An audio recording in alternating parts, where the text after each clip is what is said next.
India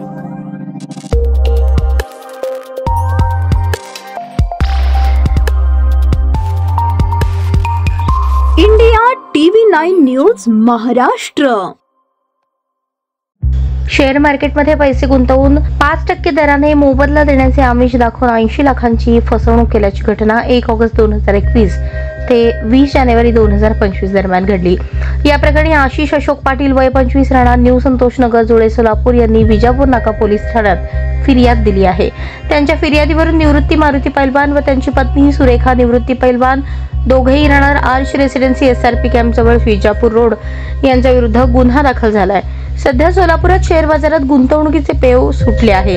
काही जणांना share मार्केटमध्ये गुंतवणूक करून चांगले पैसे मिळालेलेही आहेत, पण काही लोक शेअर मार्केटचा अभ्यास न करता जादा परतावा मिळण्याचे आमिष त्याला बळी पडतात आणि आपली फसवणूक करून घेतली जाते। यातील असाच प्रकार शहरात उघडकीस आला। फिर्यादी हे 1 ऑगस्ट 2021 ते 20 जानेवारी 2025 दरम्यान संशयित आरोपी निवृत्ती मारुती पैलवान आणि सुरेखा निवृत्ती पैलवान या दोघांनी फिर्यादीचा विश्वास संपादन करून शेअर मार्केटमध्ये पैसे गुंतवणूक करून 5% दराने मोबदला देण्याचे आमिष दाखवले।